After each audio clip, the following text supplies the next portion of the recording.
হরিশপুরের সেই রাতের পর আর কেউ স্বাভাবিক ছিল না।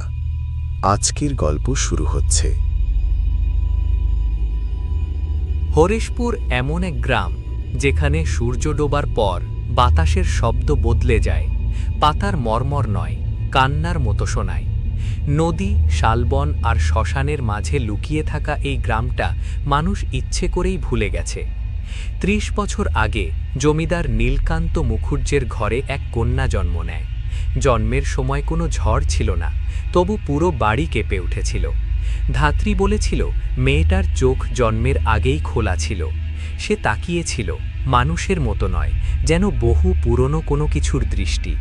নাম রাখা হয় কামাখ্যা। শৈশব থেকেই সে আলাদা, অন্য বাচ্চাদের সাথে খেলত না, একা শ্মশানের ধারে বসে থাকত। মাঝরাতে জমিদার বাড়ির জানালায় নীল আলো দেখা যেত। অল্প কদিনের মধ্যেই গ্রামে অদ্ভুত মৃত্যু শুরু হয়। কুকুর উধাও হয়, তারপর মানুষ। লাশ পাওয়া যেত পুকুর পাড়ে, চোখ ফাঁকা, ঠোঁটে কালো ছাই। লোকেরা ফিসফিস করত, ও মেয়ে মানুষ নয়। এক রাতে জমিদার বাড়িতে আগুন লাগে। আগুন নয়, নীল আলো। সকালে বাড়িটা ছাই, কিন্তু কামাখ্যার দেহ পাওয়া যায় না। গ্রাম ভাবে সব শেষ, কিন্তু আসলে শুরু তখনই। ৩০ বছর পরে এক শীতের সন্ধ্যায় তারানাথ তান্ত্রিক হরিশপুরে আসে। হাতে লণ্ঠন, চোখে অদ্ভুত দীপ্তি। গ্রামে ঢুকেই সে টের পায় মাটির নিচে কিছু কাঁদছে। এক বৃদ্ধ কাপা গলায় বলে, বাবা, রাতে ভেতরে যাবেন না। তারানাথ শান্তভাবে উত্তর দেয়, যা কবর দেওয়া উচিত ছিল তা পোড়ানো হয়েছিল। রাতে সে যে ঘরে থাকে সেখানকার দেওয়ালে ছায়া নড়তে থাকে। শ্মশান দিক থেকে ভেসে আসে মেয়ের হাসি। হঠাৎ ঘরের কোণে একটি মেয়ে দাঁড়িয়ে পড়ে। সাদা শাড়ি, ভেজা চুল, পা মাটি ছোঁয় না, চোখ পুরো কালো। তুমি দেরি করেছ, মেয়েটা বলে। তারানাথ বুঝে যায় এ আত্মা নয়, এ এক অসম্পূর্ণ জন্ম আর প্রতিশোধের ফল। তোমার নাম কামাখ্যা, সে বলে। মেয়েটা হাসে। ও নাম আমি আগুনে ফেলে এসেছি, এখন আমি হরিশপুর। লণ্ঠনের আলো নিভে যায়, অন্ধকারে শুধু একটাই কথা ভাসে, যে রাতে সত্য বেরোবে সে রাত কেউ বাঁচবে না। তারানাথ মন্ত্র জপতে শুরু করে। সে জানে এই যুদ্ধ সহজ নয়। রাত গভীর হলে হরিশপুর নিঃশব্দ হয়ে যায়, কিন্তু সেই নিঃশব্দতার ভেতরেও কিছু হাঁটে। তারানাথ চোখ বন্ধ করে মন্ত্র জপ করছিল। হঠাৎ মাটির নিচ থেকে নোক আচড়ানো শব্দ শোনা গেল। ঘরের মেঝে কেঁপে উঠল, লণ্ঠনের শিখা নীল হয়ে গেল। সে বুঝে গেল কামাখ্যা একা নয়। ভোরের আলো ফুটতেই তারানাথ গ্রাম ঘুরতে বেরোল। যাদের চোখে চোখ পড়ল তারা তাড়াতাড়ি মুখ ঘুরিয়ে নিল। সবাই জানে, কিন্তু কেউ বলে না। শেষ পর্যন্ত শ্মশানের পাশে এক বুড়ি মুখ খুলল, কাপা গলায় বলল, ওকে আমরা বাঁচতে দিইনি বাবা, ওর ভেতরে যা ছিল সেটা আমাদের দরকার ছিল। তারানাথ থমকে গেল। বুড়ি বলল, কামাখ্যার জন্মের রাতে গ্রামের তান্ত্রিকেরা বুঝেছিল মেয়েটার শরীরে প্রবেশ করেছে এক শক্তিশালী মাতৃরূপ। ভয় পেয়ে তারা পূজা নয়, বলি চেয়েছিল। শিশুটাকে ব্যবহার করে শক্তি বাঁধতে চেয়েছিল, কিন্তু শক্তি বাঁধা যায়নি। উল্টে কামাখ্যার ভেতরকার সত্তা জেগে ওঠে। আমরাই ওকে আগুনে দিয়েছিলাম, বুড়ি ফুপিয়ে কাঁদে, কিন্তু ও মরেনি। রাতে আবার সে আসে। এবার কামাখ্যার চোখে রাগ নয়, শূন্যতা। তার পেছনে ভেসে ওঠে আরও ছায়া, যারা আগুনে পুড়েছিল, যারা লোভে চুপ ছিল। বাতাস ভারী হয়ে ওঠে। গ্রামের কুঁয়ো থেকে রক্তের গন্ধ আসে। আজ প্রথম নামটা নেব, কামাখ্যা ফিসফিস করে। হঠাৎ দূরে চিৎকার। এক লোক মাটিতে লুটিয়ে পড়ে, তার মুখে কালো ছাই।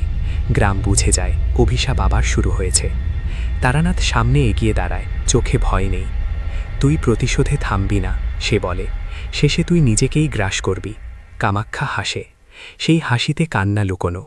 আমাকে থামাতে হলে, সে বলে, তোমাকেও কিছু ছাড়তে হবে তান্ত্রিক। শ্মশানের আগুন আপনা আপনি জ্বলে ওঠে। তারানাথ জানে পরের রাতেই আসল বলি। পরের রাত নামার আগেই হরিশপুর বদলে যায়। কুকুর ডাক বন্ধ, পাখি উধাও। আকাশে চাঁদ উঠলেও আলো নেই, শুধু শ্মশানের দিক থেকে মাঝে মাঝে আগুনের লেলিহান জীব দেখা যায়। তারানাথ জানত আজই প্রথম বড় বলি হবে। গ্রামের মাঝখানে পুরনো বটগাছটার নিচে লোকটা মারা গেল। কোনো ক্ষত নেই, কোনো রক্ত নেই, শুধু চোখ দুটো বিস্ফারিত, মুখে আতঙ্ক জমে আছে। সবাই বুঝে গেল কামাখ্যা নাম নিতে শুরু করেছে। হঠাৎ বাতাস থমকে যায়, মেয়েটা বটগাছের ডালে বসে পা দুলছে, যেন কিছুই হয়নি। ও ছিল প্রথম, সে বলে, আরও আছে। তারানাথ সামনে এগোয়, তার কণ্ঠ ভারী। তুই যাদের মারছিস তারা সবাই অপরাধী নয়। কামাখ্যা মাথা কাত করে তাকায়। চুপ করে থাকা সবচেয়ে বড় অপরাধ। তার কথায় তারানাথের বুকের ভেতর কেঁপে ওঠে কিছু পুরনো স্মৃতি। বহু বছর আগে সে নিজেও এক গ্রামে অভিশাপ দেখেছিল। সেদিন সে দেরি করেছিল। সেদিনও এক কন্যা পুড়েছিল। সেই অপরাধ আজও তার সাথে হাঁটে। রাতে শ্মশানে মুখোমুখি দাঁড়ায় তারা। চারদিকে ছাই উঠছে, আগুনের ভেতর দিয়ে ভেসে ওঠে সেই সব মুখ যাদের বলি দেওয়া হয়েছিল। কামাক্ষার কণ্ঠ বদলে যায়, একা নয়, বহু স্বরে কথা বলে সে। আমাকে মুক্তি চাই না, সেই স্বরগুলো বলে, আমরা চাই হিসাব। তারানাথ তন্ত্রচক্র আঁকে, নিজের রক্ত ফোটায় ফোটায় মাটিতে পড়ে। সে জানে এবার তাকে নিজের অতীতের দরজা খুলতে হবে। শেষে যদি আমাকে নিতেও হয়, সে বলে, তবু এই গ্রাম আর পুড়বে না। কামাক্ষা থেমে যায়। প্রথমবার তার চোখে দ্বিধা। আগামী অমাবস্যা, সে ফিসফিস করে। সেদিন সত্যের দাম দিতে হবে। আগুন নিভে যায়, শ্মশান আবার অন্ধকার। হরিশপুর জানে শেষ রাত সামনে। অমাবস্যার রাত নেমে এলে হরিশপুর আর গ্রাম থাকে না। ঘরগুলো ছায়া হয়ে যায়, মানুষগুলো হাঁটা লাশের মতো। নদীর জল থেমে আছে, শ্মশানের আগুন নিজে থেকেই জ্বলে উঠেছে। তারানাথ বটগাছের নিচে বসে তন্ত্রচক্র সম্পূর্ণ করে। মাটিতে তার রক্ত, ছাই আর মন্ত্র সব মিলেমিশে এক অদ্ভুত গন্ধ। সে জানে আজ আর ফিরে যাওয়ার পথ নেই। ঘণ্টার শব্দ ভেসে আসে, একটার পর একটা। কামাখ্যা ধীরে ধীরে সামনে আসে। আজ তার চেহারা বদলে গেছে। মেয়ের শরীর, কিন্তু চোখে 100 বছরের ক্লান্তি। তুমি জানো শেষ বলি কি, সে বলে। তারানাথ চোখ বন্ধ করে মাথা নোয়ায়। আমি জানি। গ্রামের মানুষ জড়ো হয়, কেউ কাঁদে, কেউ প্রার্থনা করে, কেউ পালাতে চায়, কিন্তু পা নড়ে না। আগুনের ভেতর দিয়ে সেই সব মৃত মুখ আবার ভেসে ওঠে।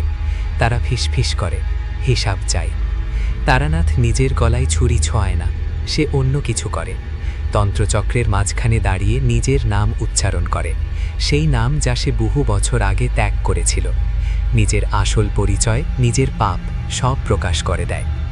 মাটির নিচে কিছু ভেঙে যায়। কামাখ্যা চিৎকার করে ওঠে। তার শরীর থেকে কালো ধোঁয়া বেরোতে থাকে। আগুন নিভে যায়, বাতাস হালকা হয়। মেয়েটার চোখে জল আসে। আমাকে কেউ ডাকেনি, সে ফিসফিস করে, কেউ বাঁচায়নি। তারানাথ ধীরে বলে, আজ ডাকছি। আলো ফোটে, শ্মশানের আগুন নিভে যায়, ছায়াগুলো মিলিয়ে যায়। ভোরে হরিশপুর আবার গ্রাম হয়। বটগাছের নিচে শুধু ছাই পড়ে থাকে। তারানাথ আর কামাখ্যা, কেউ নেই, শুধু বাতাসে এক অদ্ভুত শান্তি। লোকেরা জানে অভিশাপ গেছে, কিন্তু কেউ আর সেই পথে হাঁটে না। কারণ মাঝে মাঝে গভীর রাতে বাতাসে শোনা যায় এক নারীর শান্ত নিঃশ্বাস, আর দূরে একটি লণ্ঠনের ক্ষীণ আলো। বন্ধুরা, এই ছিল আজকের গল্প। কেমন লাগলো অবশ্যই কমেন্ট করে জানাবেন। গল্প ভালো লাগলে লাইক এবং চ্যানেলটা সাবস্ক্রাইব করে রাখবেন পরবর্তী গল্প শুনতে।